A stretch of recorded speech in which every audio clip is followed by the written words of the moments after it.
Hello and welcome to today's webinar, Security Mayday, Leading the Charge on Ransomware and Business Email Compromise. Today's special webinar is brought to you by Viper and produced by Actual Tech Media. Now, before we get started, just a little bit of housekeeping information that you should know about this event. My name is David Davis of Actual Tech Media, and I'm excited to be your moderator for today's presentation. We want this to be an educational event, so we encourage you to use the questions tab. It's to the left-hand side of your slides window. In fact, I can call your attention to it now.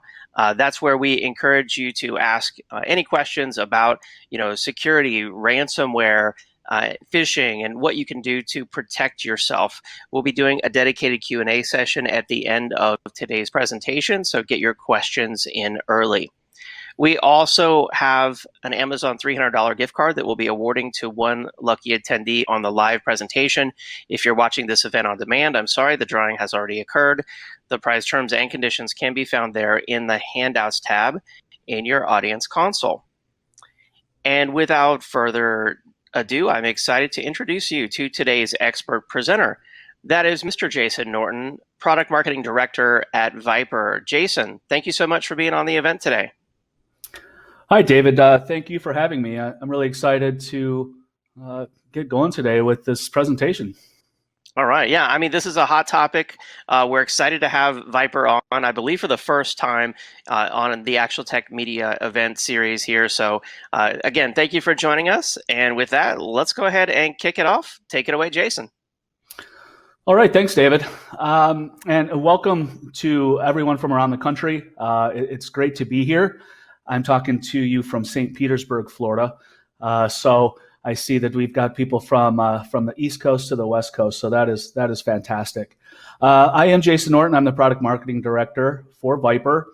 And the crux of the conversation today is going to be around ransomware and business email compromise, and how businesses can really protect themselves and kind of lead that charge on ransomware in BEC, how to stay better protected, and really how to increase the security posture internally. So with that, let's get going. Just an outline to what to expect. The topics that I'm going to cover today and David and I are going to chat about are around phishing and BEC. So we'll identify and defend, or rather we'll identify how to defend against some of the current scams that are out there, some of the current BEC scams and phishing scams and techniques. The most current, as a matter of fact, we'll talk about. I want to talk about lessons in layered security tools, what we've learned. It does take layered security in order to increase your chances of staying safe and protected against the cybercrime that we see today. So we'll talk about endpoint and email and different ways to put together a good security posture. And then we'll also talk about how to do that efficiently, and the idea of consolidating vendors where you can, and an idea of single sourcing, if not limited sourcing from some of the vendors that you engage with to increase your security posture. Okay, so with that, we'll get going. I mentioned who I am. I'm Jason, and where I'm from. I'm from Viper.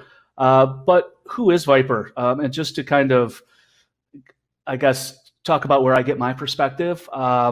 I've been at Viper now. This is my second tenure. I'm in the marketing side now, but I've also been in the sales side and left for some time to join one of the big four RMM companies. So I've kind of seen the business holistically, but I take for granted that not everyone is as familiar with Viper as I am. We have been in business for 25 years. We do have an extensive portfolio protection that does keep businesses safe with endpoint and email security, user and data protection. And I get asked sometimes, David, why did you spell Viper wrong? Why is it capitalized? It's actually an acronym. It stands for Virus Intrusion Protection Remediation Engine. So that is who Viper is, or what Viper stands for. Now, some of you may have heard of us and remember us from the Sunbelt Software days. I Hate Spam was an early product. Counterspy, another early product. We had the first commercially available sandbox in 2005. We rebranded kind of Viper, and you can see as we move through our history that we've had a few engagements with different entities that have really looked to take Viper as part of their overall portfolio. And that kind of came to fruition in 2018 when J2 Global brought Viper into their family. So now we're part of the J2 Global Cloud Services Group, and we're publicly traded on the NASDAQ under JCOM for anyone that's interested. And then in 2019 is where we merged with FuseMail, which some may know primarily as a European email company. And we'll talk a little bit more kind of at the close around email security. But that's really who Viper is and where we came from and how we get our pedigree. So I hope that's helpful as we move along. Before we get started kind of into the campaigns, what to look for, and some of the workshop elements that I want to go over, I did want to outline and take a step back and really look at what the challenge rather that the IT pros are facing today, the security management challenge, right, for small and medium-sized business, and even for enterprise, but particularly acute in the SMB space. Too much information, not enough coordination. That's true of most security platforms today that have been created from disparate platforms, whereas that's something, too much information with not enough coordination is starting to be remedied in some security platforms. There's been an emphasis put on correlating the information and starting to make sense out of the information. Things like EDR or SIMs are what start to really get control of the outputs to some of the intelligence that your security stack will output, if you will. But really at the core, what's really confusing about it, platforms aside, is oftentimes these products, these solutions are complex, and they're point products with complex deployment and administration. So the complexity to implement one point product and administer it is then compounded with what we'll talk about later, which is potential tool sprawl, which makes it really difficult for our IT pros to do a good job across the platform because of the complex administration and deployment. I talked about SIMs. That's one of the things that they do, lack of context and visibility. There's other tools that can achieve the same thing, but a big challenge is how to put all of the output into your security tools into context, how to correlate the data, as you can see. FPs, false positives, can have a big impact. So that's also something to look for that can create a big time challenge, and it can cause alert fatigue for our listeners. I don't know if anyone can relate to false positive alert fatigue, but it's a dangerous kind of precedent or habit that it can set with admins. And then just when I said there's too much, I've got lack of intelligence. Well, that's not output intelligence, right, David? That's kind of just lack of general intelligence, being able to put all of the output, all of the information together and make sense out of it all. And so that is what we get feedback from the SMBs that we talk to, and our customer base and some of the prospects that we talk to. This is really what we hear over and over again. As a matter of fact, we did do a survey to see, well, what do our SMB customers, what do they want? Which of the IT products or services do they think are essential? What do they want to see? Or I know what I think would be important. And David and I were chatting before we started about how there's different strategies to set up security within businesses, and everybody kind of has their own strategy, but it's derived from this idea of a grab bag, as you can see here, of different maybe not solutions, but different functions. Like antivirus is at 30%, no big surprise. You can see that backup and disaster recovery, which has really been in the forefront of the conversation in security these days, with some of the ransomware attacks. You always hear you got to have good backup and disaster recovery, right? So that 25% doesn't surprise me. What might be surprising to some, and I was initially surprised with the VPN and secure web gateway, as well as some of the DLP, and then security awareness training, which I'll mention later, kind of in the presentation. At 23%, I think that's I think that's probably even inching higher now. So there's many different solutions. It can cause confusion. It can add complexity. And this is what IT admins are really saying, what they need to separate some of the noise in the marketplace. So with that in mind, let's move on to the next slide. Well, how do I identify these phishing campaigns, these scams that I talk about, right? How do I get phished in the first place? So let's have a level set. Let's define phishing just to get it out of the way. I think we all know what phishing is. I think we'd all probably agree on the same type of definition. But by and large, phishing campaigns use bad URL links, right, to redirect legitimate traffic to bad domains. And that's to reveal and capture personal information like passwords, maybe credit card numbers. And so combined with social media, those are the tactics that start to build out what phishing and business email compromise campaigns are all about. And I'd like to say for our listeners as well that these are highly interlinked. These phishing campaigns and business email compromise, although I've kind of got them decoupled here, they're very related, and they are the two sides of the coin in terms of to motivate these employees or the unwitting folks who are the victims of these phishing scams. The business email compromise plays an integral part, and I'm going to show how the email is linked to some of the, not only the phishing campaigns, but some of the more harmful malware variants that these can introduce as well. So let's keep in mind, how do I get phished? Primarily email campaigns, drive into bad URL links, and we'll show some examples of this in a workshop here in just a little bit. And then we'll also dive in. Keep in mind social media, and maybe just think about your own social media profile that you have in your life, both professional, and of course that would extrapolate into personal if the average individual could figure out that the two are related. And as we move along, think about what you might divulge or leave kind of vulnerable in terms of information in your social media profile. Hey, Jason, I hate to interrupt because you're on a roll here, but I want to ask you one question.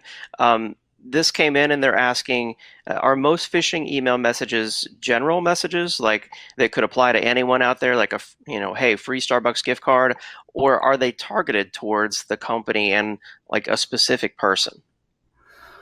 Hey, that's a great question. Really fantastic question. Phishing campaigns are both. They're targeted both towards an individual with the Starbucks card. Certainly, you can do phishing campaigns kind of on a consumer level to individuals, and maybe that's even a way to kind of get your feet wet. But I would separate that from almost professional phishing campaigns that we're talking about, from groups of bad actors that have band together. Oftentimes they've named their organizations, and these are run much like normal companies. So to answer that question directly, phishing can be a general message about the Starbucks gift card, and it can also lead to, and often does lead to, business email compromise, and then could bleed over into the business side. And I think, David, that we'll connect those dots a little bit more when we advance a couple of slides and get into the workshop. But that is a great question. Put it into context. I saw we have some folks from New York joining us. Welcome, New York. You may be familiar with this Nassau County incident, business email compromise incident. And what happened here was, again, this was a combination of phishing and business email compromise, and the supply chain was exploited. So I'll show this in the workshop. I'll show you how these fake invoices can be generated to exploit the supply chain, right? For an accounting nightmare, for AR, AP nightmare, to try to really keep themselves safe. It's a big challenge. Now, luckily, Nassau County got their $710,000 recovered. So I was glad I was able to choose one of these examples that at least had a good outcome. We know that phishing attacks that lead to ransomware oftentimes don't have the best outcome. So let's see some of the things that could kind of lead to this BEC that we're trying to combat. Let's put it into context as well while we do that. And I promised you current phishing campaigns. So as we build on this knowledge as we move along, I think it's wise when we're thinking about our social profiles and that. But let's also think about kind of what's going on in the world. You see Iran's increasing threat bullet here, Microsoft phishing campaign. U.S. government has issued warnings about possible cyber attacks with Iran. So, David, right there is an example where that's going to be something exploited. Some actor will want to exploit on the business side. Malicious actors are taking advantage of this and posing as Microsoft. So you're going to get something that looks like it's legitimate on the right-hand side. I know that to me this looks pretty good, this Microsoft cyber attack, right? And so I'm going to read it. I'm going to see if there's any errors in spelling or syntax errors, anything like that. But I got to tell you, this looks pretty good to me. It doesn't look like the old school attempts where there's misspellings, it's not spaced correctly, and things of that nature. So we'll talk about how to combat. Well, geez, Jason, if I've looked at this and I've scrutinized it, kind of isn't that where my job ends? And yeah, to some degree, that is where an individual's the realistic part of their job ends, and you're going to need a software platform that's going to take care of the fact that if you hit the restore data button, there are some safeguards in place that's going to still protect the business, right? So it's twofold. But hopefully there's enough awareness where some sort of carte blanche restore data button wouldn't be pushed by the majority of an organization. If you all out there think the opposite, that absolutely your users are going to hit that button, Jason, I don't know what you're talking about, then we'll talk about how to couple kind of end user awareness with good security platform. W2 and tax season, right? Tax season is extended, and then Windows 7 EOL. These are just examples of current phishing campaigns that we've seen at Viper. I do have some data that came out from the FBI.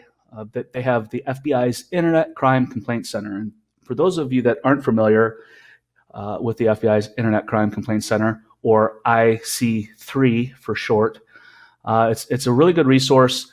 Part of the awareness is also the awareness into the agencies that can help protect you via not only alerts about current phishing campaigns and scams, et cetera, and there was just one released in February along those lines. But there's also best practices how to deal with it. So you're not just getting kind of the scary part and say, hey, I already kind of knew that I was vulnerable. They're also going to list best practices. And some agencies will even go so far as to kind of go line by line and talk about how to build out good security protocols. So I'd like to just reiterate for everybody listening that there are the resource out there that you'd expect. You just have to know where to find them. And IC3 is a good place to start. And in terms of the top 3 crimes that they reported in 2019, so this was last year, and I would bet my bottom dollar that these 3 finished in the same first, second, third place, was phishing, vishing, smishing, and farming. So, David, did you catch those? I might want to repeat that. So I think we all know what phishing is. Phishing was first place, right? Phishing is the bad links that you get in email. Vishing, right? Vishing is voicemail. So that's going to be, and it can be very harmful, actually. I have a relative, I'll just admit it was my mom, right? She, although I've tried to tell her, she was called by somebody that was purportedly from the Social Security Administration. And the fact is, folks, that these actors are very, very convincing. And she was duped. Luckily, it doesn't end too badly. She didn't give up any information, but these kind of things can happen and do happen, and they're very believable. So smishing is number 3, another kind of funky word, right? But it just means text, SMS. So being phished on your cell phone. Everything looks different on your cell phone, doesn't it? So when you're trying to talk about how something justifies on your cell, when we're talking about business email compromise, I don't know about most of the people listening and David, but I do a lot of my email work on my handheld cell phone on my device, on my wireless device. And everything justifies differently. I don't really have as good of awareness if I'm looking at something legitimate or not. It's still a little bit easier if I'm settled in front of my cockpit, if you will, and I'm on my laptop, all my monitors are on, etc. Everything is different on a cell phone. So, when we talk about these SMS and phishing on the voicemail side, it's stuff to be aware of. And those finished, like I said, the top three, and then that accounted for losses of about 3.5 billion is where the FBI points it. That took nearly 500,000 cases, David, to get to that number. So it's staggering in the amount in dollars, and it's staggering in the amount of how many complaints were registered. Those are some scary numbers, Jason. I mean, it's incredible how this is affecting, not just individuals out there, but companies of all shapes and sizes, and government, organizations as well. I know in the news, being in the South, everyone heard about the city of Atlanta, which was hit with ransomware. So I was glad you were able to find a story where they were able to recover money from their attack. So I guess what you're really saying here is that these malicious attackers will just capitalize on any sort of news out there that they can use to catch someone's attention and hopefully get them to click on an email. Is that what you're saying? Yeah, that's a really good way to look at it, David. So this slide talks about kind of some overarching current-ish events, that have gone on. But the one that would probably be top of mind right now would be COVID and COVID-19. That was immediately exploited by the bad guys. So phishing campaigns are only meant to drive traffic to the same end. And that is for me to somehow convince you in a clever way to click on my link. And to do that, it's obviously going to increase my chances in my campaign when I'm trying to send one email out to many people to have a portion of those people bite. It's going to be a lot easier if I have some scare tactics, and rather than like this is an Amazon statement of account. And these happen all the time, but what if this were, here is something from the CDC that shows the 3 steps you need to stay away from COVID, or worse, they put something in there that it's from the AARP, or maybe they prey on the elderly. So these are still highly relevant, but the point is that this could just as easily be something that was COVID related or something like that, because it's all about staying relevant to increase the amount of clicks. There's a couple of things here in the workshop I think that stick out. Mostly when you look at the Amazon address up there has a different address when you investigate. Kind of as long as my arm. That's a red flag right there. Other than that, on the right here, this looks pretty legitimate, doesn't it? This isn't bad work at all. And if I was on my handheld and maybe not behind my laptop and fully plugged in, I might not really recognize that. And billing.info at Amazon. Some of this is just have to be conditioned, just not to open it, just to wait to open it. Wait till you're maybe behind your security products or solutions to open it. And I'll kind of tell you what I mean. I'll tell you what I mean now. At least if I were to open it on kind of my company laptop, let's say, David, I'm going to enjoy all of the security that Viper has to protect me. But on the off chance I'm on my handheld, my mobile, and I open that link, unless I'm expressly under a mobile device management profile by Viper, which I may or may not be, or an average business may or may not be, then I can still potentially get infected. And then worse, I can reintroduce that into the network potentially. So these are a few things to keep in mind when you're trying to be diligent against these scams. And David, kind of your cell phone versus your work machine and the different protections. Yeah, you make a great point, Jason. I think people on their cell phone, a lot of times, of course, if they're like me, they're also in a hurry, right? You're scanning through your email very quickly while you're, waiting to pick up the kids from school or whatever it might be. You're just click, click, click, going down the list. And you might not be looking very carefully at some of the messages that you get in your inbox. I know also a lot of mobile apps tend to hide things from you because the screen's smaller. So, for example, on that Amazon email, it says it's from confirm@amazon.com, but your mobile app might hide that very long string there. That's the actual email address. So some scary things to watch out for. One of the questions that came in, they're asking about is how these phishing campaigns that use personal details about someone's life. How do these attackers get those details, and what can people do to protect themselves? Maybe that's something you'll be covering later in the presentation. I'm not sure. Yeah, that's a good question, right? Key details from your life, your job title, usually associated with email addresses that can be easily accessed from most social media. Your full name. For the women out there, the maiden name in some of the social profiles is also shown. I mean, that was the number one security question several years ago. What's your mother's maiden name? Now everyone knows.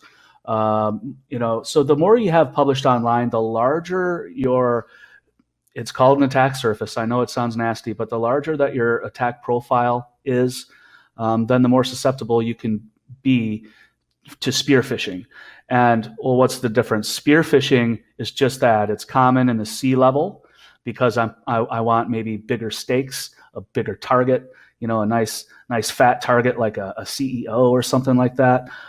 So if let's say that's going to be my campaign, the first thing I'm going to do is go on LinkedIn and I'm going to get everything I can on that CEO. And it's a lot. It's almost everything I've already said I can just get from LinkedIn. And I've only spent 5 minutes. Once I start to cross-reference all the social profiles and start to dig, and I'm not even a hacker, I could build a halfway decent campaign. That's how easy this is. So, I hope it makes sense how what you do in your personal life can't be kept personal any longer. It risks bleeding over into your work life by virtue of these kind of spying and spear phishing and things of that nature, David. So does that kind of, I think, address the question? Yeah, absolutely. And you make a great point there. I like that word, attack surface. I mean, as more and more websites ask us these questions to validate who we are, like the name of our pet, or you said, already mother's maiden name or the city you were born, and then that information gets hacked and then distributed, and then, over time, we have a personal, our attack surface is larger and larger, and it's the same way with the company, as an employee, I'm sure. So great information. Let's continue on this phishing workshop. This is fascinating. Yeah, sounds good. So kind of moving on, we talked about Nassau County, and I mentioned the supply chain briefly, and then kind of said I'd talk about it. Well, here we are. This is an example of an invoice that's completely manufactured and completely been faked. Now, we can debate how good it looks. I think it looks pretty decent. You said something, David, that resonated with me, is that everybody's generally in a hurry. I think that's generally true. And whether you're on the go with your mobile device or if you're behind your laptop or desktop in a normal situation, I think these days, business at the speed of light, it seems like. So everybody's in a hurry. I might kind of scrutinize that header a little bit up top, that Citibank and the Telex. But other than that, I think this looks pretty legitimate. Well, you can see that this is the invoice that was the PDF. We kind of blew that up for everyone. But how about I'm a CEO, right? And I'm a CEO home office at Yahoo. There's a couple of things that jump off the page. You would never expect anything from a public email, whether it's Yahoo or Gmail or the like. That's the first thing. The fake name is a little bit on the nose, but it goes to serve for the same purpose. Mike, the body, Mike, this invoice is delinquent and needs to be paid with a wire transfer. I need you to see the attachment. Do this as soon as possible. So we have everything there, don't we? We have urgency. We have a message from the CEO.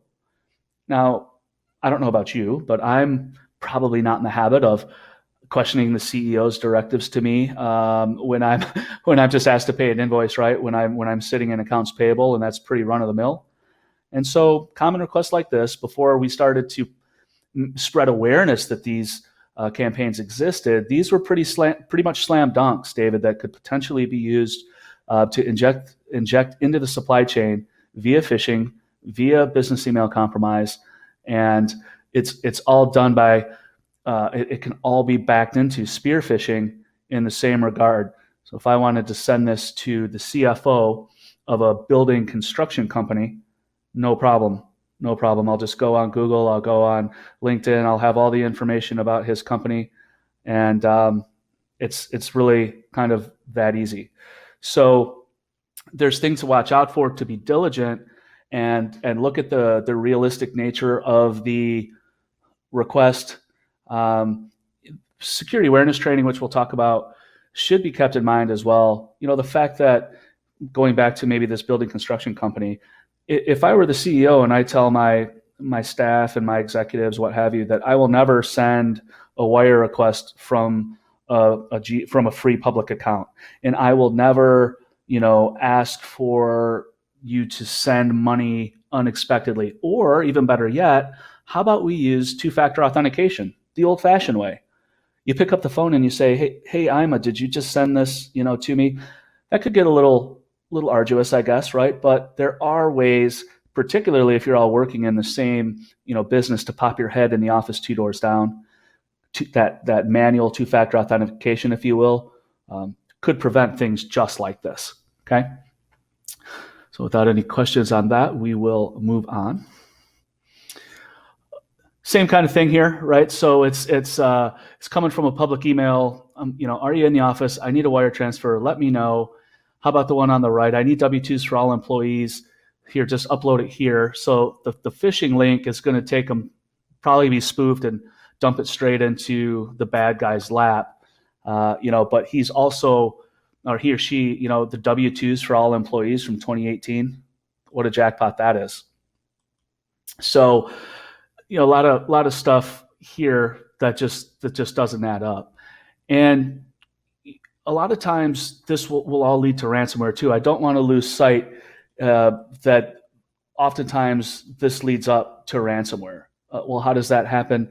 Because these phishing URLs, these bad URLs, are either going to be a gateway for the bad guy, in short, into your network, or it's going to be somewhere where they're taking you that spoofed for you to voluntarily they don't have to extract it because you're going to provide it, whether that's keylogger or other software.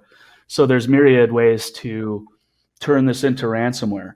But when you back it out for our listeners, just know that 92% of the ransomware is from email and from phishing. Those are the correlations that are made statistically. So, David, keep me honest here. I hope that makes sense. I want to make sure to underscore that no matter what the campaign is that the bad guy, is trying to do to fool you, it's all for the same kind of end game, and that's probably to have some sort of ransomware, or to sit idly in a network and wait until the time is right. Does that make sense, David? Am I being clear that the ransomware is usually the end game here? Absolutely. Yeah. I mean, that's a staggering statistic to think that 92% of ransomware is caused from email and phishing. I know you're going to talk about security and layers. So there's more to preventing ransomware than just end user education, right? And email, because you're going to have multiple layers of security.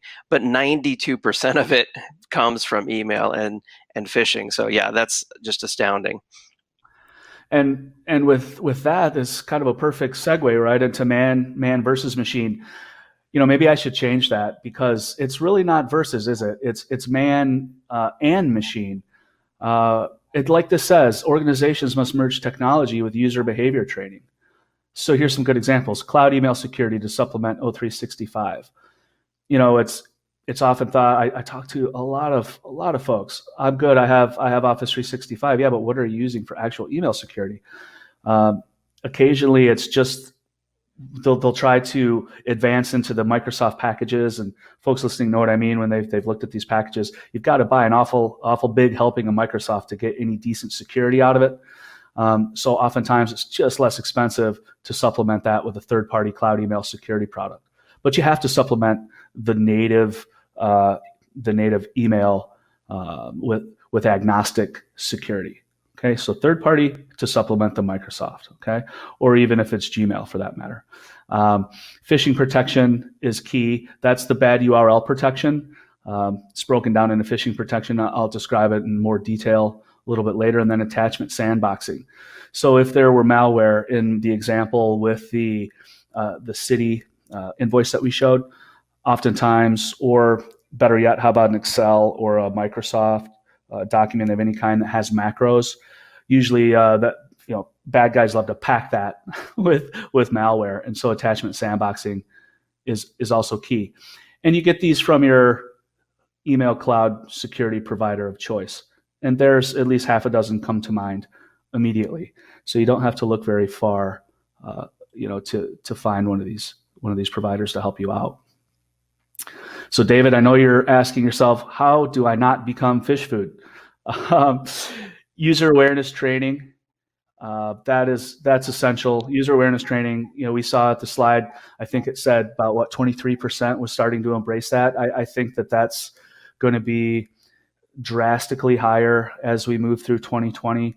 I think user awareness training has now become universally embraced, are starting to become universally embraced. I can't imagine not having this part of my security regimen. So how are you going to have this awareness that we talk about without some sort of formal program? It's not very efficient if I, as the CEO of a company, have to walk out of my office and kind of play grapevine and try to tell office by office what the best practices are, what to look for. Now, you have to schedule it on a cadence. You have to ensure it's part of the new hire training. You have to make sure it's ongoing, not just that once a year stuff. And you have to be able to measure the results. And what I mean by that is when a user awareness training, when you look at one of those to train yourself and your employees, they all have inherent measurability and reporting where you can judge the program efficacy to make sure it's working, and to make sure it, for example, if you send out phishing campaign to your employees, it can record who does poorly, or who does great and doesn't need any more help, so the company can focus on the folks that don't show as good of results. So fundamentally, when we talk about beating phishing and beating business email compromise, it's man and machine. It's a combination of making your users as aware as you possibly can and training them to have at least the basic expectation of good email hygiene, the simple stuff we talked about today. And that will cut down on a lot of the business email compromise scams. It would take out 80%. Because, David, I'm here to tell you, and all our listeners, they are looking for the low-hanging fruit. Now, did you hear about the two guys that were running from the bear? Right? The guys say, hey, he looks over, what are we running for? We can't outrun a bear. And he says, no, I just have to outrun you. Right? So, meaning that the cyber criminals, the bad guys, they go for the low-hanging fruit. And I just have to be better protected than you.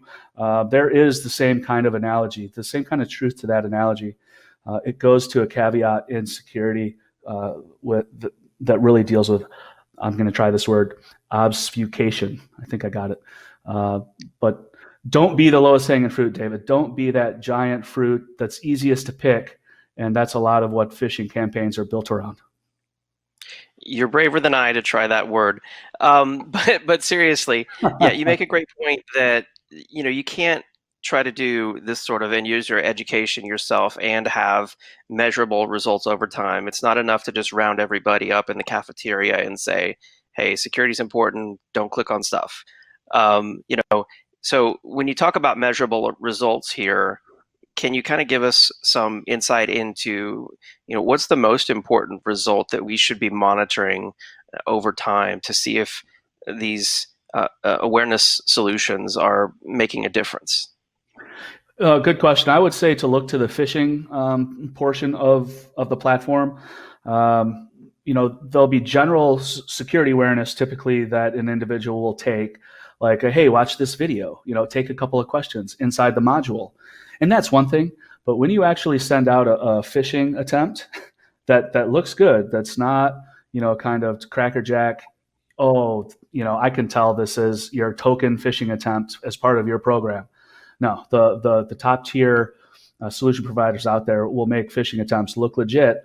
And those are the results that you should probably look for first, David, because that's really what you want to tackle first when you adopt a security awareness training program, is to stop or mitigate the risk of losing revenue by falling victim to these scams. So once you clamp that down, once you lock that down, then you can start to roll out the security awareness training if you'd like to do other things like compliance, HIPAA, high tech, GDPR, or ethics and culture, sensitivity training, cultural awareness. So it goes just beyond phishing with these platforms that you can get. But the first thing that I would look for measurable results, to answer your question directly, is within the phishing simulations. Look for those folks who might need a little bit more help. Okay, great insight. And then here's a good question that came in. They're asking us if you can remind us again what BEC is and how is it related to phishing? Sure, BEC, kind of an industry term, I suppose. So, we know what we're talking about to each other, but it's pretty easy to understand. It just stands for business email compromise. The second word will always guarantee it comes in through email, that type of scam. So it won't be smishing or vishing. It will be email. And it's that compromise that we showed in the phishing workshop where I'm trying to fool you into clicking on a bad link. That bad link in the end, folks, is probably going to do one of two things. It's going to allow me to exfiltrate your data for ransomware, lock up your files for ransomware, extortion, but they're all bad outcomes. Okay. So if an employee, let's say, clicks on an email to log into Amazon and provides their Amazon username and password, their credentials are compromised. They might also get infected with some sort of ransomware. So that's the more traditional phishing attack. Whereas business email compromise is when, for example, the CFO is impersonated and maybe a junior accountant does a wire to some foreign country to an attack, this attacker who's trying to compromise the company. Is that the difference between the two? Yeah, I think that's a pretty good way to put it. Okay. Yeah. I don't. We also have something that rolled in about, hey, the Microsoft thing. Most employees will alert their sysadmins if they see something like that. So it matters for the sysadmins to be up to date. That's a great point. And that goes to that awareness where most employees will have that awareness to ask their sysadmin. And so I think that question is perfectly timely to kind of extrapolate what we've been talking about. How that awareness, if that employee didn't have that awareness, he could be clicking. Got it. Okay.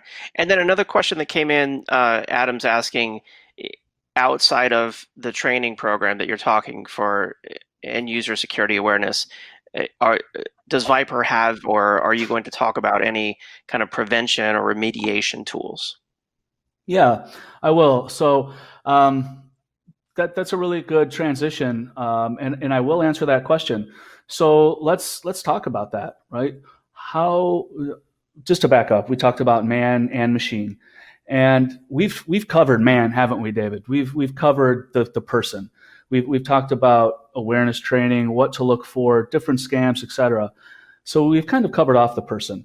Let's talk about the machine. Let's talk tech. Let's talk about technology, and let's kind of, what are my best ways realistically to create a strong security posture without having to kind of, spend money to the moon and back, good, practical, strong security for the average SMB. And that's what I'd like to talk about, right? How to kind of set that up. And you can see on the slide, it's no surprise that network email and endpoints are really those three primary attack vectors that the bad guys use to get in. So, well, for example, you could see the network, right? DDoS attacks, infiltrating malware designed to kind of corrupt your system, render it inoperable. So I think DDoS is something that most people would be familiar with. But the network these days is kind of hard to control. It's hard to secure because of the mobile workforce. Certainly work from home was like a stick of dynamite for a lot of companies in terms of their network. Had to react very quickly. So, network is a big deal. And being able to, do red and blue testing or penetration testing is always a good idea, even if it's not some sort of software that you purchase all the time. Even if there's open source or free tools, I think you have to test your own network. I think you've got to take a couple of dry runs. So moving on to the second, we talked about email, right? So malware, phishing attacks, we've been talking about that all day long, delivered via email. And I mentioned that they're the number one attack vector for ransomware. And then finally, we're all pretty used to this, aren't we? Endpoints. Endpoint used to be called antivirus.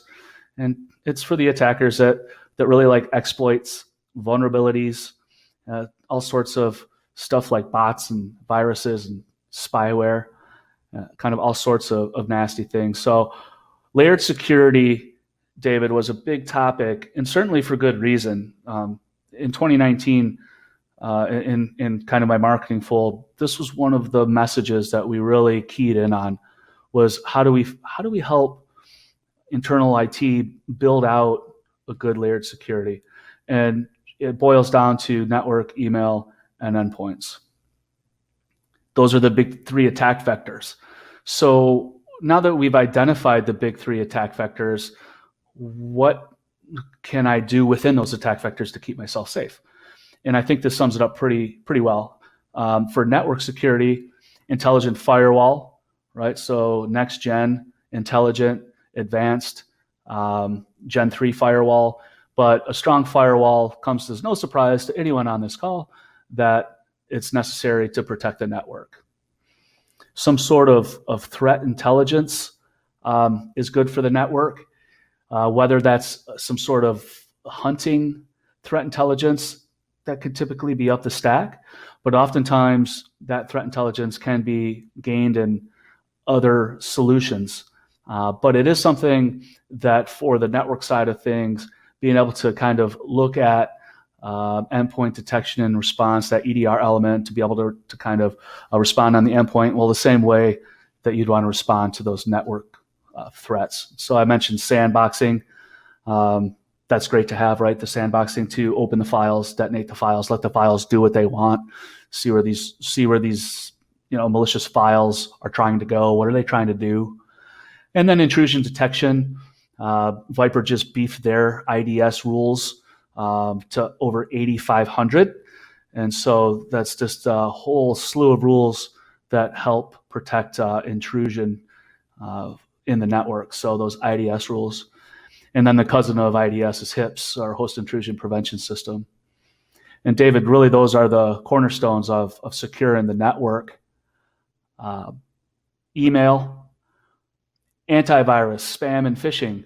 Most endpoint solutions out there will put in there, you look at the data sheet and it'll say features and they'll say, well, email security. Well, great. So Jason, why did you tell me I needed to supplement my O365 with a cloud email? Well, turns out that the email security that the endpoint provides just isn't deep enough. It's not flexible enough. It's a start, and it's going to take care of some of the bulk mail and the gray mail and things of that nature, but it's not going to have highly tuned anti-phishing. It's not going to have the attachment sandboxing that's necessary by any means. So, the email security, the phishing is good to pick up, and it's in almost any that I can think of reputable endpoint security.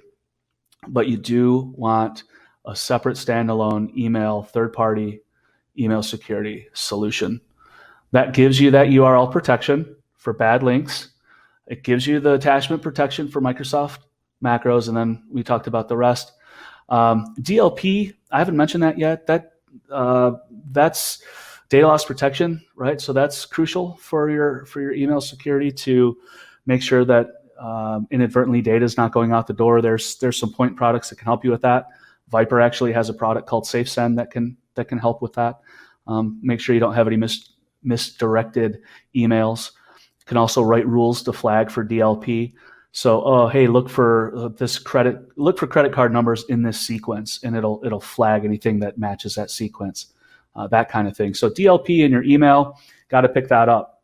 And then last, endpoint. Endpoint's come a long way. It used to be called antivirus, and then as it advanced from just signature-based, it became endpoint security. And the takeaway here is that you can't rely on a signature-based product alone, and you shouldn't rely on freeware also. So expect to pay for good endpoint security, and then make sure that there's a pipeline of protection and detection that makes sense. You can see in addition to device control, but active protection, machine learning and AI, DNS. I can't believe this is the first time I've talked about DNS, but it's the first time I've really talked about endpoint specifically. A lot of endpoint security companies know the importance of DNS, and so they've created solutions to kind of sell separately. Viper solved for DNS inherently in our endpoint cloud product for free. So we have that DNS protection. You don't need to pay for it, but make sure that you get it one way or the other. URL filtering and packet inspection is important, and then email anti-spam. I know that was a lot, David. I feel like I threw a lot at kind of our participants. Is there anything there that I might need to clear up, or was that all kind of straightforward to you? No, I think that's good to understand the big three attack vectors there. That everybody has a firewall and hopefully some advanced threat protection, but this end user security awareness training is just so critical when it comes to the big three. Continue on, Jason. I know we don't have a lot of time left, and you have some more great information to share.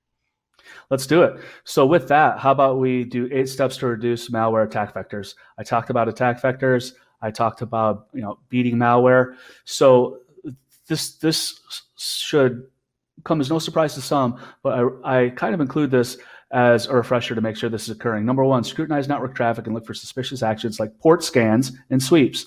When I talked about obfuscation, a lot of that has to do with making sure that you don't use the common ports. Mix it up. Have visibility into SSL and risky applications, or better yet, block them altogether. Look at number 2, David, corporate awareness training, security awareness training on an ongoing basis. Can't talk enough about that. Number 3, protect mobile devices and remote devices while off network. We didn't talk about mobile device management, but it's crucial. We did allude to the fact that the workforce is very mobile today, and the work from home has certainly put more emphasis on mobile devices. And we also talked about how to scrutinize email on your mobile device.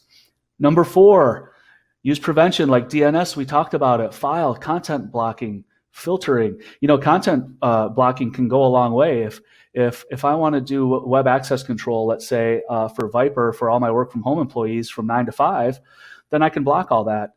And even though they're working from home, maybe after 5, then they can go and go to ESPN or CNN. But I'm going to block them from those activities. I can't keep an eye on them like I'd want to when they're at work, but my technology with web access control can enable me to keep those folks honest, right? Number 5, limit local admin access. If you haven't wrapped your mind around the principle of least privilege, it's an absolute must to make sure that not everyone has the keys to the kingdom, and that the principle of least privilege is looked after. The idea of lateral movement in a network, only authorized applications, that's important. The bad guys have started to go east-west in the network. It's particularly acute in the managed services space, where one person takes care of many customers, and the bad guys know that they are a complete cash cow, and they'll go east to west. So lateral movement in the network or otherwise. 2 more. Number 7, consider threat intelligence tools that reveal possible compromises within the network. I talked about that on the last slide. And then finally, number 8, block outbound command and control communications. So those are the lucky 8 steps to reduce malware attack vectors. Okay, so moving on. I know that as we wind down here, consolidate vendors drives efficiencies. I mentioned earlier, it helps to limit tool sprawl, gain technologies with overlapping technologies, and cost efficiencies. Well, what do I mean? Take Viper, for example. We have endpoint protection, we have email protection.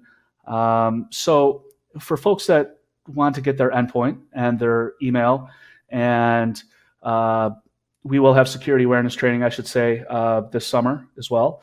So the efficiencies that you can get there, you can save time, you can get better pricing.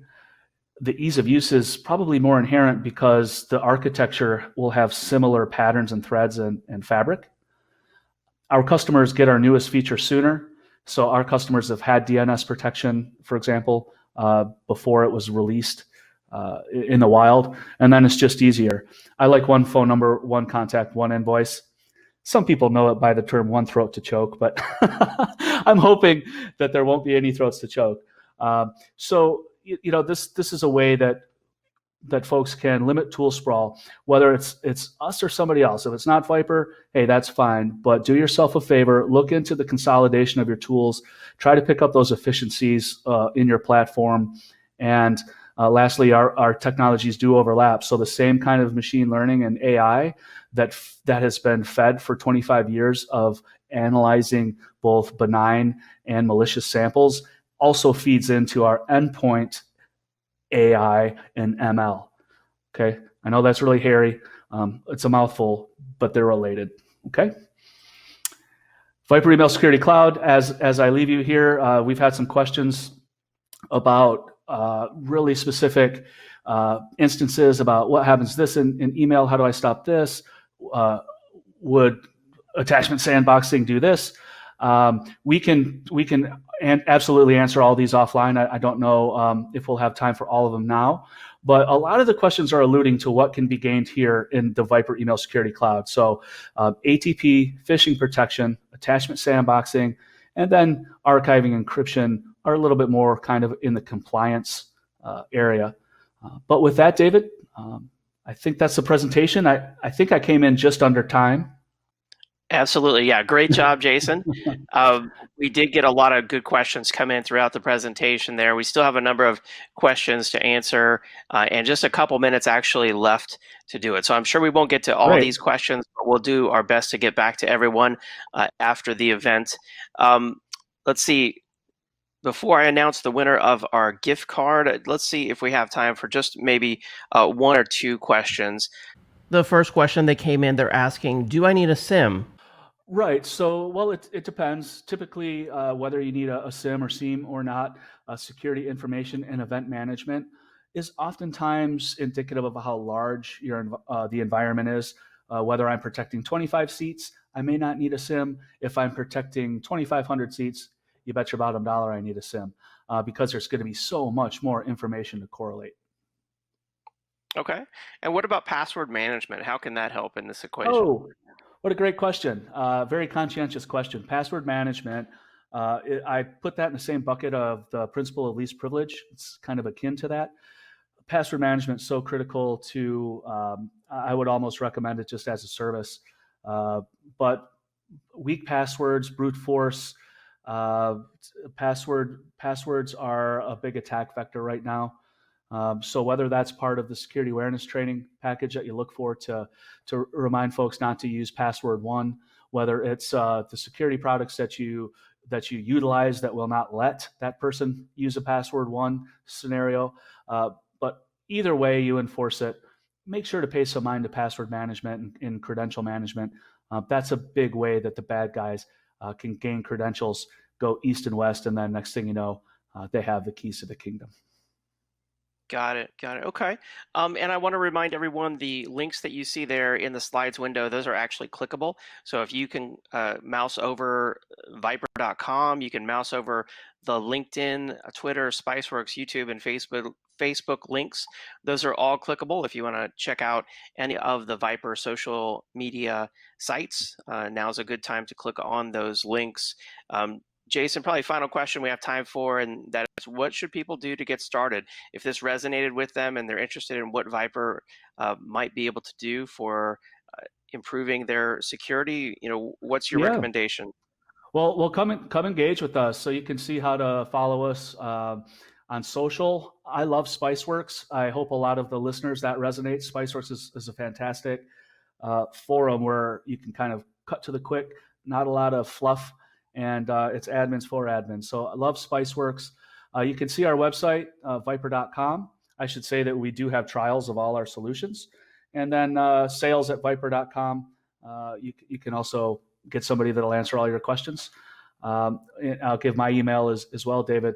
I'm jason.norton@viper.com.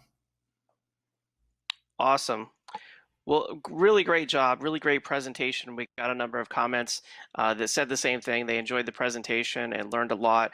I want to thank everyone for joining us on the event today. I want to let everyone know that you will get an email with a link to a free trial of the Viper solution that you learned about on today's presentation. And before we go, I want to announce the winner of the Amazon $300 gift card that is going out to Don Simmons from Pennsylvania. Congratulations, Don Simmons from Pennsylvania. We will reach out to you to deliver that prize. All And right. again, thank you to Viper for supporting today's event. Visit viper.com for more information. Thank you to our audience. And again, thank you to you, Jason, for your excellent presentation. Thanks a lot, David, and thanks for everyone that joined. Hope it was informative. Have a great day. See you next time.